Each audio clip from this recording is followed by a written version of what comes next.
अस्सलाम वालेकुम friends, welcome back to my channel healthy bites with love. ఈ రోజు అయితే మనం చేయబోతున్నాం కోకోనట్ బర్ఫీ। దీనికోసం మనం అన్నిటికన్నా ఫస్ట్ ఒక కప్ తురిమిన బెల్లం తీసుకుందాం। దీనికోసం అయితే మనకి హాఫ్ కప్ నీళ్లు సరిపోతాయి। దీనికి ఎక్కువ కాదు, లేత తీగ పాకం వస్తే సరిపోద్ది। దీన్ని మంచిగా కరిగించుదాం। దీనికి 2 మినిట్స్తో కరిగిపోద్ది। ఇది ఇంకొక 5 మినిట్స్లో అయితే మనకి ఒక లేత తీగ పాకం అయితే రావడం స్టార్ట్ అయిపోద్ది। చూడొచ్చు, ఈ కన్సిస్టెన్సీ మనకి చాలు। ఇక్కడ ఏంటంటే మనమైతే కొంచెం యాలకుల పొడి ఒక 1 టేబుల్ స్పూన్ వేసేసుకుందాం ఫ్రెండ్స్। అండ్ ఇలాగే ఇక్కడ నెయ్యి ఒక 4 టీ స్పూన్స్ వేసేసుకుందాం।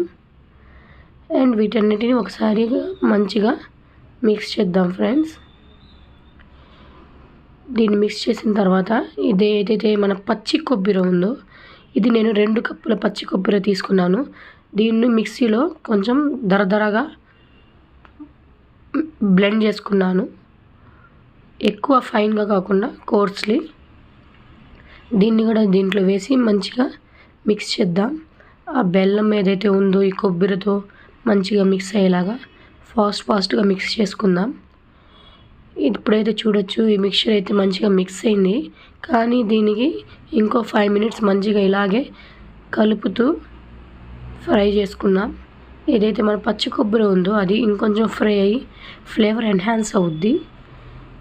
అండ్ ఈ మిక్చర్ ఏదైతే ఉందో ప్యాన్కి రిలీజ్ అయిపోవాలి, అంటే ప్యాన్కి అంటుకోకుండా ఒక ముద్దలాగా తయారయ్యేంత వరకు దీన్ని మనం కలుపుతూ ఉండాలి। దీనికి ఒక 5 to 6 మినిట్స్ సరిపోద్ది। ఇలా చూడొచ్చు, మన మిక్చర్ అయితే మంచిగా రెడీ అయిపోయింది। ఈ కన్సిస్టెన్సీ పర్ఫెక్ట్గా ఉంటుంది బర్ఫీ కోసం, ఎక్కువ గట్టిగా కాకుండా సాఫ్ట్గా।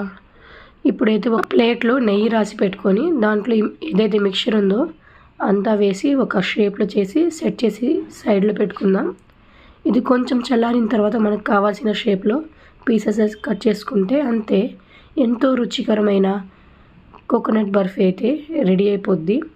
ఇలాంటి ఇంకొన్ని రెసిపీస్ కోసం నా వీడియోని లైక్ చేయండి, షేర్ చేయండి, సబ్స్క్రైబ్ చేయండి అండ్ బెల్ ఐకాన్ కంపల్సరీగా ప్రెస్ చేయండి। కలుద్దాం నెక్స్ట్ వీడియోలో ఇంకో రెసిపీతో। అప్పటి వరకు బాయ్ ఫ్రెండ్స్।